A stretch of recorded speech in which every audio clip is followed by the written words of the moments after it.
आज के क्लास में हम लोग जो है क्लास 11th का फिजिक्स फर्स्ट का चौथा चैप्टर पढ़ाएंगे, समतल में गति। हाँ, 11th का क्लास का जो फिजिक्स फर्स्ट का है फोर्थ चैप्टर समतल में गति। समतल में गति थोड़ा सा कुछ टॉपिक लिखे हैं, पहले इसके बारे में बताते, फिर इसके बाद आगे आपको पढ़ाएंगे। पहला है अदिश राशियां। पहला जो लिखे हैं, क्या लिखे? अदिश राशियां। तो अदिश राशियों के बारे में आप लोग जानते थे कि इसमें हिंट थोड़ा सा कर रहे हैं, इसमें केवल परिमाण पाया जाता है। परिभाषा हम बताएंगे। अदिश और सदिश। अदिश में क्या है? केवल परिमाण होता है। सदिश में दो चीज पाया जाता है, परिमाण और इसी के साथ हो गया आपका दिशा। परिमाण और दिशा जब अगर दोनों मिल गया तो सदिश है, और केवल परिमाण मिला तो क्या बोलते हैं? अदिश। अब इसका परिभाषा सुनिएगा। अदिश राशियां किसे कहिएगा? अदिश राशि किसे कहते हैं? वे भौतिक राशियां। अदिश राशियां किसे कहते हैं? तो सुनिए, वे भौतिक राशियां जिनमें केवल परिमाण पाया जाता है, दिशा नहीं। वे भौतिक राशियां जिनमें केवल परिमाण पाया जाता है, दिशा नहीं, अदिश राशियां कहलाती हैं। जैसे हम इसका कुछ एग्जाम्पल आपको दे रहे हैं, जैसे चाल, लंबाई, दूरी, ये सब अदिश राशियां। हमने कहा दूरी 4 किलोमीटर, हमने कहा डिस्टेंस दूरी 4 किलोमीटर, उसमें दिशा आपको नहीं दिया जा रहा है, बस उसका लेंथ बताया जा रहा है, लंबाई बताया जा रहा है कि कितने किलोमीटर है, तो 4 किलोमीटर चल लेंथ हो। तो वे भौतिक राशियां, वे भौतिक राशियां जिनमें केवल परिमाण हो, दिशा नहीं। वे भौतिक राशियां जिनमें केवल परिमाण हो, दिशा नहीं, अदिश राशियां कहलाती हैं। जब हम सदिश राशियों पे आते हैं तो यहां थोड़ा सा जोड़ देंगे कि वे भौतिक राशियां, वे भौतिक राशियां जिनमें परिमाण के साथ साथ दिशा भी पाया जाए। वे भौतिक राशियां जिनमें परिमाण के साथ साथ दिशा भी पाया जाए, माने दिशा भी होता है, सदिश राशियां कहलाती हैं। एग्जाम्पल जैसे आपका हो गया त्वरण, हो गया बल, ये सब सदिश राशियां। त्वरण है, बल है, वेग है, विस्थापन है, ये कैसी राशियां? सदिश राशियां हैं। एक यह भी तरीके से परिभाषा हम इसका बोल सकते थे कि सदिश राशि को अगर कहा जाए तो ऐसे भी व्यक्त कर सकते हैं आप लोग, अदिश राशि प्लस दिशा। सदिश राशि इक्वल टू क्या लिख सकते हैं आप लोग? अदिश राशि प्लस दिशा। माने अगर अदिश राशि को दिशा के साथ व्यक्त कर दिया जाए, अदिश राशि को अगर दिशा के साथ व्यक्त कर दिया जाए तो वो कैसी राशि कहलाएगी? सदिश राशि। फिर से मिला लीजिएगा, अदिश राशि किसे कहते हैं? अदिश राशि किसे कहते हैं? तो वे भौतिक राशियां जिनमें केवल परिमाण पाया जाता है, दिशा नहीं, अदिश राशियां कहलाती हैं। सदिश राशि किसे कहते हैं? तो वे भौतिक राशियां जिनमें दिशा और परिमाण दोनों पाया जाता है, सदिश राशियां कहलाती हैं। एग्जाम्पल कुछ उसका दे चुके हैं आप लोग के सामने। अब आगे बता रहे हैं वेक्टर से संबंधित कुछ परिभाषाएं। 3 परिभाषाओं के बारे में लिखे हैं। एक समान वेक्टर माने इक्वल वेक्टर, विपरीत वेक्टर, अपोजिट वेक्टर और शून्य वेक्टर, जीरो वेक्टर। एक समान वेक्टर का मतलब क्या हुआ? वेक्टर का मतलब सदिश। एक समान वेक्टर का मतलब क्या हुआ? कि दो या दो से अधिक ऐसे सदिश। जैसे एग्जांपल तो हम दो रेखा खींच रहे हैं, देखिए एक वेक्टर ए हो गया, एक वेक्टर बी हो गया। हमने कहा दो रेखा ऐसा खींचे कि दोनों की लंबाई बराबर हो, माने जिनके परिमाण और दिशा एक समान हो, उसे एक समान वेक्टर कहते हैं।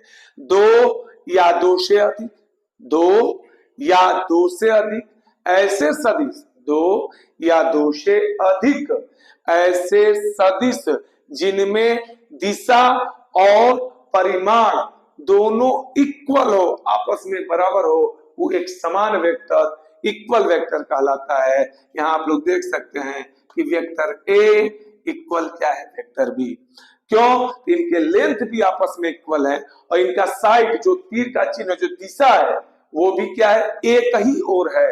तो एक समान सदिश किसे कहिएगा, एक समान वेक्टर किसे कहिएगा। तो ऐसे वेक्टर जिनके परिमाण और दिशा दोनों आपस में बराबर होते हैं एक समान सदिश कहलाते हैं। अगला आप सुनिएगा, विपरीत वेक्टर, विपरीत सदिश। विपरीत सदिश में क्या हुआ, परिमाण तो इक्वल रहेगा लेकिन दिशा एक दूसरे के विपरीत। परिमाण माने इनके लेंथ की देखिए, लंबाई तो हम बराबर रखे हैं लेकिन दिशा क्या कर दिया, विपरीत। एक आगे की ओर जा रहा है, एक पीछे की ओर आ रहा है। तो इसका परिभाषा कैसे कहिएगा, तो ऐसे दो सदिश, इसका बता रहे हैं आप, विपरीत का सुनिएगा, ऐसे दो सदिश, ऐसे दो सदिश जिनके परिमाण, ऐसे दो सदिश जिनके परिमाण आपस में बराबर हो, ऐसे दो सदिश जिनके परिमाण तो आपस में बराबर हो लेकिन उनके दिशा एक दूसरे के विपरीत हो। ऐसे दो सदिश जिनके परिमाण तो आपस में बराबर हो, ऐसे दो सदिश जिनके परिमाण तो आपस में बराबर हो लेकिन दिशा एक दूसरे के अपोजिट हो, विपरीत हो, ऐसे सदिश को क्या कहिएगा, विपरीत सदिश कहते हैं। और इसको किस तरीके से व्यक्त किया जाता है, vector A equal minus vector B, vector A equal minus vector B. तीसरा शून्य सदिश, तो ऐसे सदिश जिनका परिमाण शून्य हो, ऐसे सदिश जिनका परिमाण शून्य हो उसे कौन सा सदिश आप कहिएगा, शून्य सदिश। ऐसा सदिश जिसका न तो कोई लंबाई हो, न कोई सदिश की स्थिति का लेंथ हो या उसके सापेक्ष कोई सदिश का परिमाण हो, तो वह सदिश जिनका कोई परिमाण नहीं होता है उसे शून्य सदिश कहते हैं। तो यह भी कह सकते हैं कि जिनका परिमाण क्या हो, शून्य हो, उसे शून्य सदिश कहा जाता है। अर्थात वेक्टरों को हम इसमें तीन तरीके से बांटे हैं, एक समान वेक्टर, इक्वल वेक्टर मतलब दोनों के परिमाण और दोनों की दिशा आपस में इक्वल हो, विपरीत सदिश, विपरीत वेक्टर, अपोजिट वेक्टर का मतलब लेंथ तो इक्वल हो, इनके परिमाण तो इक्वल हो लेकिन दिशा एक दूसरे के विपरीत हो, उसे विपरीत सदिश कहिएगा। शून्य सदिश किसे कहते हैं, तो वह सदिश जिसका परिमाण शून्य हो, शून्य सदिश कहलाता है। अब आगे देखिएगा, बताएंगे आप लोगों को कि दो सदिशों को कैसे जोड़ा जाता है, किस तरह विधियों से द्वारा जोड़ा जाता है। तो दो वेक्टरों का जो ऐड होता है, एडिशन ऑफ टू वेक्टर्स जो है, दो तरीके से किया जाता है। आपका पहला जो विधि है ज्यामितीय विधि है। पहला जो सदिश का योग होता है वो किस विधि से जोड़ा जाता है, तो ज्यामितीय विधि से एक योग होता है और एक और होता है, वो होता है गणितीय विधि। पहला विधि आपका कौन है, जैसे दो वेक्टरों को ऐड करना तो किस तरीके से जोड़ा जाता है, तो साइंस में जो दो सदिशों का योग होता है, दो सदिशों का जो योग होता है वो दो तरीके से किया जाता है, पहला ज्यामितीय विधि से, दूसरा गणितीय विधि से। तो हम जो पहला ज्यामितीय विधि वाला आप लोग को बता रहे हैं, त्रिभुज के नियम से। ज्यामितीय विधि में जो है त्रिभुज के रूप में, त्रिभुज के रूप में अगर सदिशों को जोड़ते हैं ज्यामितीय रूप में, जैसे हमने कहा कि हम दो सदिश लिए, एक वेक्टर ए, हम दो सदिश लिए, एक वेक्टर ए और एक ले लिया हम ऐसे वेक्टर बी। हमने कहा दो सदिश लिए, कौन से विधि से हम अभी बता रहे हैं, ध्यान सुनिएगा। पहला जो तरीका आप लोग को बता रहे हैं त्रिभुज के रूप में, वो आपका ज्यामितीय विधि है। हमने कहा दो सदिश लिए, कौन कौन सा सदिश, वेक्टर ए और वेक्टर बी। हमने कहा वेक्टर ए का, अच्छा सुनिएगा, जो तीर का चिन्ह बनता है वो अंत बिंदु कहलाता है। तो सदिश ए का आरंभ बिंदु ये है, अंत बिंदु ये था। सदिश बी का आरंभ बिंदु ये है, अंत बिंदु ये है। तो जो इनका परिणामी सदिश वेक्टर आर होगा, इनका जो परिणामी सदिश वेक्टर आर होगा, उसका जो इक्वेशन बनेगा त्रिभुज के विधि से वो बनता है वेक्टर आर बराबर vector A plus vector B.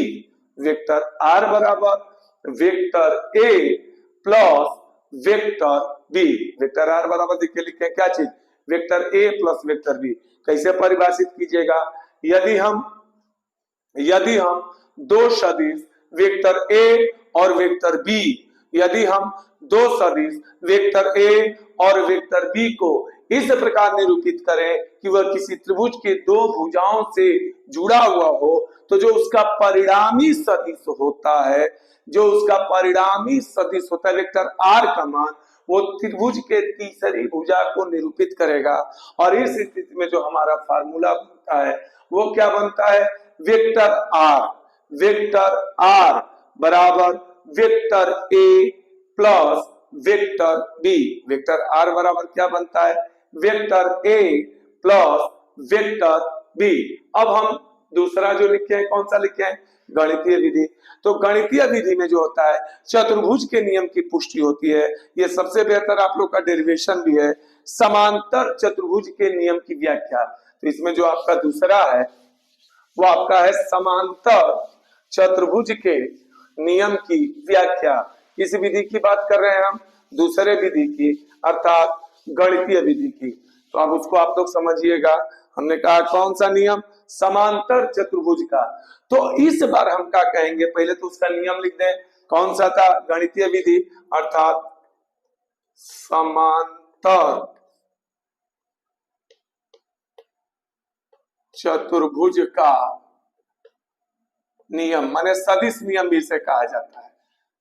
समांतर चतुर्भुज का सदिश नियम अर्थात नियम। तो हमने कहा एक हम समांतर चतुर्भुज लेते हैं,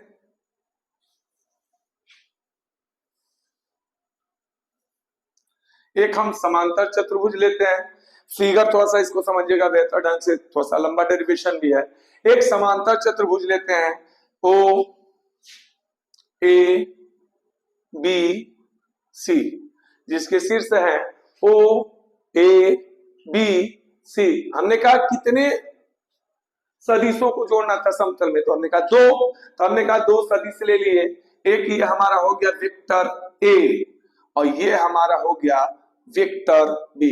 हमने कहा दो सदिश लिया, इसका परिणामी सदिश जो होता है समांतर चतुर्भुज में वो क्या करता है, तो उसके एक विकर्ण को निरूपित करता है, उसके एक विकर्ण को निरूपित करेगा।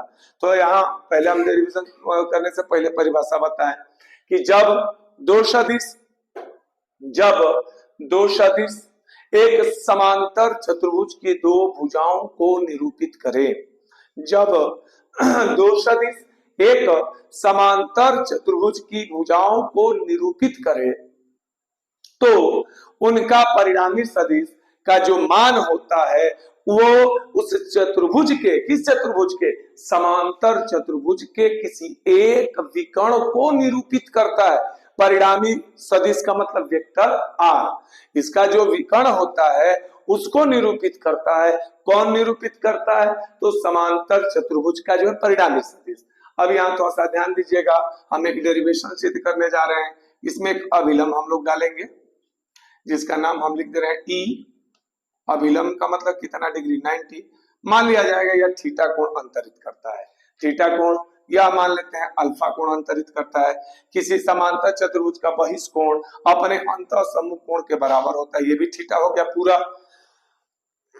समांतर चतुर्भुज में एक चीज और आप लोग जानते हो कि उनके आमने सामने की भुजाएं, उनके आमने सामने की भुजाओं के माप भी आपस में बराबर होते हैं। हमने कहा वेक्टर बी, ये भी हम मान लेंगे क्या चीज है, वेक्टर बी के बराबर हो गया। अब यहाँ सुनिएगा, अब इसको थोड़ा सा हम परिभाषित कर लें तो इसका एक डेरिवेशन हम लोग सिद्ध करेंगे। माना एक समांतर चतुर्भुज कौन है, ओ ए बी सी। माना एक समांतर चतुर्भुज ओ ए बी सी में दो भुजाओं को सदिश के द्वारा निरूपित किया गया है। कौन सी भुजाओं को, ओ ए को वेक्टर ए से निरूपित व्यक्त किया गया है, जबकि ओ सी को वेक्टर बी से निरूपित किया गया है, जिसका परिणामी सदिश आपका कितना है, वेक्टर आर है। हमने कहा यहाँ ध्यान दीजिएगा, थोड़ा सा डेरिवेशन हम लोग किया करें। तो पहला चीज ये देखिए, हमारे पास समकोण त्रिभुज में एक फार्मूला आप लोग पढ़ते हो, 10th क्लास में पढ़े भी हो, पाइथागोरस थ्योरम। क्या था? कर्ण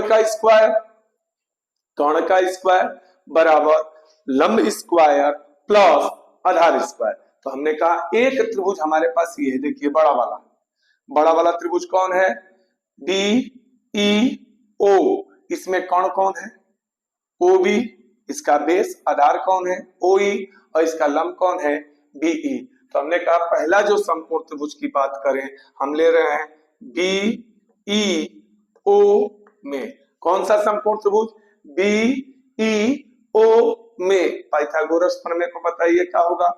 ओ बी स्क्वायर कर्ण का स्क्वायर बराबर O E square plus be square.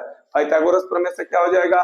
O B square equal O E square plus be square. सदिश का कभी भी अगर हम वर्ग करते हैं, अर्थात वेक्टर का कभी भी हम लोग अगर स्क्वायर करते हैं, तो वो अदिश के रूप में स्क्वायर में वेक्टर का चिन्ह नहीं लगाया जाता है। तो हमने कहा ओबी का वैल्यू हमारे पास क्या है? ओबी का वैल्यू है वेक्टर आर।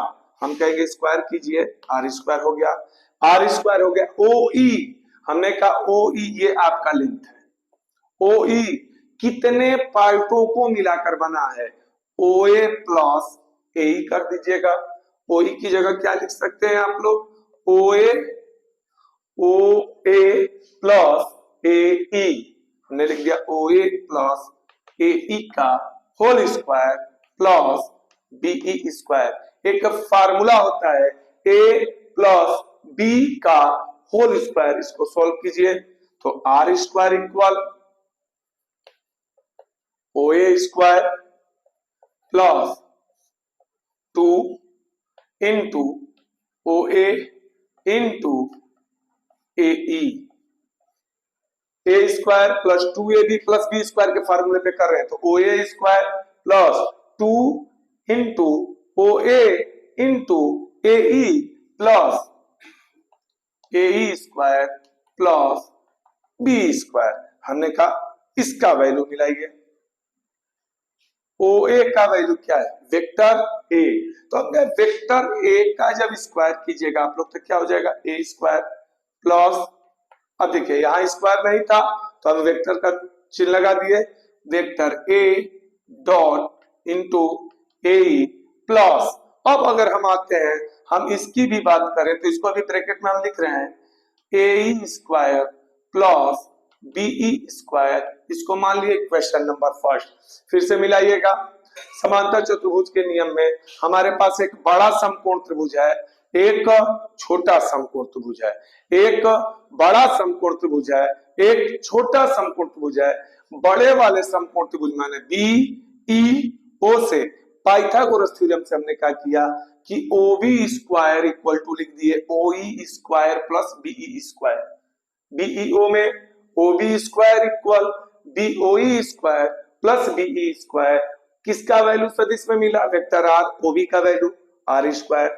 ओ ई लेंथ जो था, जो ओ ई का लंबाई था, वो उसको दो पार्टों में हम ले लिए, ओ A plus A equal O ई हो जाएगा, मिला लीजिए ओ ए प्लस ए ई का whole square plus B square. A plus B का होल स्क्वायर पे इसको सॉल्व किए तो O A square plus 2 into O A into A E plus A square. इसका आपका दोनों को ब्रैकेट में लिए, इक्वेशन फर्स्ट कर दिए। इसके बाद समीकरण 1 के बाद अब छोटे वाले त्रिभुज की बात करें जो समकोण है हमारा बी ई ए में, त्रिभुज बी ई ए में मिलाइएगा। त्रिभुज कौन सा? बी ई ए में। वहां से भी हम कहें कि पाइथागोरस प्रमेय से पूछे तो आप लिख सकते हो कि ए बी स्क्वायर, कर्ण का square, A B square equal A square plus be square. कर्ण का स्क्वायर बराबर आधार स्क्वायर प्लस लंब स्क्वायर, अर्थात A B square equal to A square plus be square.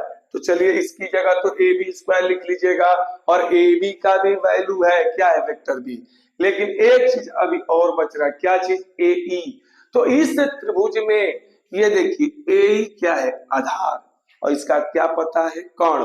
तो कास का जो वैल्यू होता है, कास थीटा का जो फार्मूला होता है वो क्या होता है, तो देखिए cos theta, cos theta equal हम लोग लिख सकते हैं A upon vector B. Cos theta equal आधार बटे कर्ण, ए upon vector B.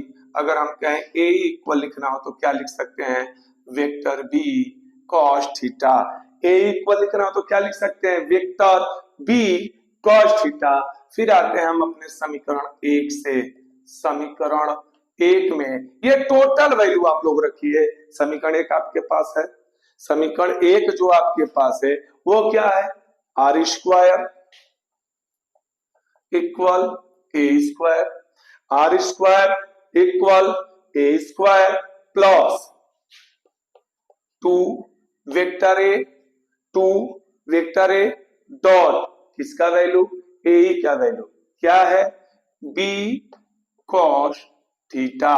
2 vector A पहले से था, ए का वैल्यू क्या है, वेक्टर बी कॉस थीटा। अब क्या बच गया, A square plus B square, A square plus B square का मान क्या है आपके पास, प्लस ए बी स्क्वायर, अर्थात R square equal to A square plus A B का वैल्यू बी, ए बी का वैल्यू क्या है, वेक्टर बी, स्क्वायर कीजिएगा तो B square plus 2 vector A vector B cos theta.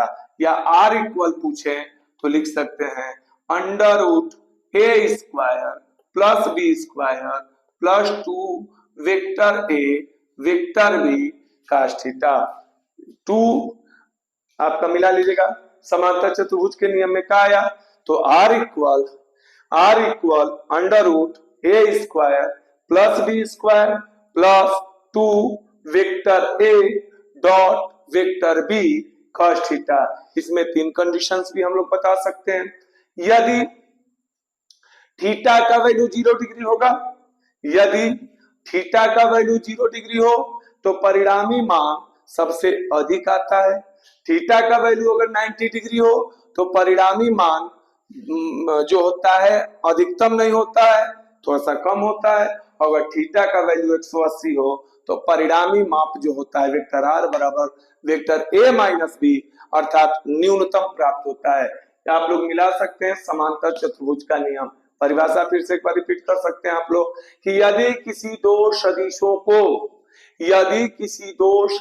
को किसी समांतर चतुर्भुज की दो संलग्न भुजाओं से निरूपित किया जाए, यदि किसी दो सदिश को किसी समांतर चतुर्भुज की दो संलग्न भुजाओं के द्वारा निरूपित किया जाए तो उनका परिणामी सदिश उनसे लगे हुए विकर्ण को निरूपित करता है। उनका परिणामी सदिश उनके द्वारा लगे हुए विकर्ण को निरूपित करता है। इस नियम को हम लोग कौन सा नियम कहते हैं, समांतर चतुर्भुज का नियम कहते हैं।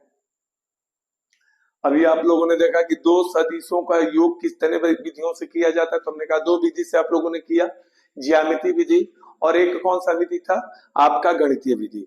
अब हम बताने जा रहे हैं कि किस तरीके से सदिशों को जोड़ा जाता है, सदिशों का घटाना होता है और कैसे उसका परिमाण निकाला जाता है। जैसे एग्जाम्पल तो हमने कह दिया कि आप लोग को दे दिए 2 सदिश, वेक्टर ए बराबर 2i cap plus 3j cap minus 4k cap. हमने एक सदिश दे दिया वेक्टर ए बराबर आप लोग को दे दिए 2i cap plus 3j cap minus 4k cap. एक और सदिश आपको दे दिए वेक्टर बी बराबर i cap minus 2j cap plus 2k cap. हमने कहा 2 सदिश आपके पास है, 2 सदिश आपके पास है जिसका वैल्यू क्या है, तो वेक्टर ए बराबर 2i कैप आपको दे दिए प्लस 3j कैप दे दिए माइनस 4k कैप दे दिए। एक सदिश आपको वेक्टर बी बराबर दे दिए i cap minus 2j cap plus 2k cap दे दिए। हम इसमें क्वेश्चन आपसे एक पूछे कि इनका योग बताइए, माने vector A plus vector B, हमने कहा इनका योग बताइए। पहला vector A plus vector B, दूसरा हमने कह दिया इनका डिफरेंट बताइए, अंतर बताइए, vector A minus vector B. और एक चीज इसमें और देते चल रहे हैं, इनका परिमाण बता दीजिए। जैसे ए का बी का ए प्लस बी किसी का भी हम निकाल सकते हैं। आप लोगों को एक क्वेश्चन दिए कि वेक्टर ए बराबर इतना, वेक्टर बी बराबर इतना हो, तो ए प्लस बी, ए माइनस बी और मॉड ए का वैल्यू ज्ञात कीजिए। हम पहला क्वेश्चन हल करने जा रहे हैं।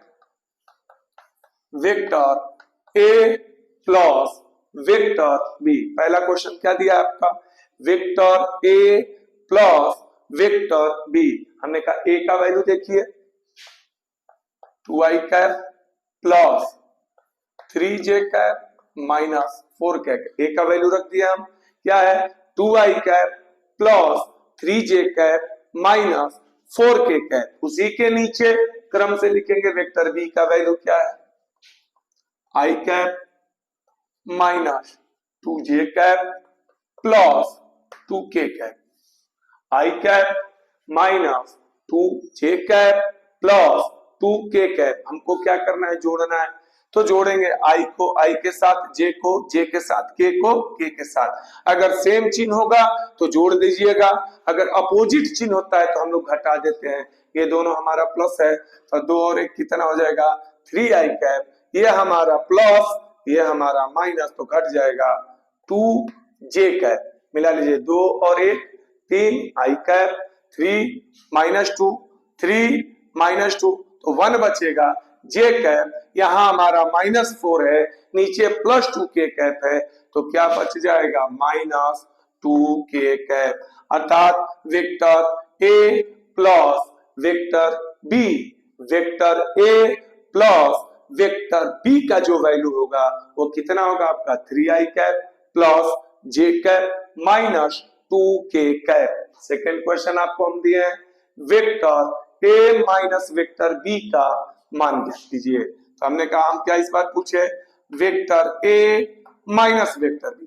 सेम उसी तरीके से पुनः लिखा जाए, पहले किसका वैल्यू a का 2i cap 3j cap minus 4k cap. Vector a का वैल्यू कितना है 2i cap plus 3j cap minus 4k cap. Vector v का वैल्यू कितना है i cap minus 2j cap plus 2k cap, i cap minus 2j cap plus 2k cap. हमने कहा चिन्ह बीच में क्या है माइनस, तो हम सबका चिन्ह बदल देंगे, बी वाले का प्लस की जगह आपका क्या होगा प्लस, अपोजिट कीजिए माइनस, माइनस की जगह प्लस, प्लस की जगह माइनस। फिर मिला लीजिए, आप घटाना है आपको तो 2 में से 1 घटाइएगा तो i कैप। इस बार दोनों चिन्ह ये सेम हो गया तो जोड़ दीजिएगा, 3 और 2 5, 3 प्लस 2 5j कैप, ये भी आपका दोनों माइनस में आ गया। तो जब दोनों माइनस में आ जाएगा तो उसको भी हम लोग जोड़ देंगे, तो माइनस 4 2 हो गया आपका 6k कैप। अर्थात vector a minus vector b, vector a minus vector v का जो वैल्यू आएगा वो आपका कितना आएगा i cap plus 5j cap minus 6k cap. अब एक और क्वेश्चन आपके पास है, मॉड a का मान ज्ञात कीजिए, मॉड a का मान ज्ञात कीजिए। तो एक हम फार्मूला लिख रहे हैं क्वेश्चन नंबर 3 के लिए, मॉड a इक्वल होता है under root ax square plus ay square plus az square. Mod a equal to क्या होता है ax square plus ay square plus az square, माने i के गुणांक का वर्ग जो मात्रात्मक सदिश, मात्रात्मक सदिश को हम लोग i j k से व्यक्त करते हैं, तो i के गुणांक के वैल्यू को हम ax कहते हैं, उसका स्क्वायर, j का गुणांक जो होता है उसको ay से व्यक्त किया जाता है, और k के गुणांक को az से व्यक्त किया जाता है। हमने कहा किसका परिमाण पूछे हैं मॉड a का, तो हम a में मिला लीजिएगा, i का गुणांक आपके पास क्या है, तो i का गुणांक आपका है 2, तो 2 स्क्वायर, फिर प्लस j का गुणांक क्या है 3, तो 3 स्क्वायर प्लस 4 क्या है माइनस 4, किसका गुणांक k का गुणांक।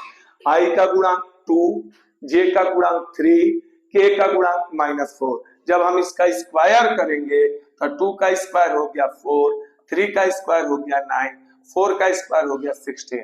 तो 2 का स्क्वायर 4, 3 का स्क्वायर आपका 9, 4 का स्क्वायर 16, जोड़ दीजिएगा 16 और 4 20 और 9 29, अर्थात इतना इसका मात्रक जो होगा परिमाण प्राप्त होगा।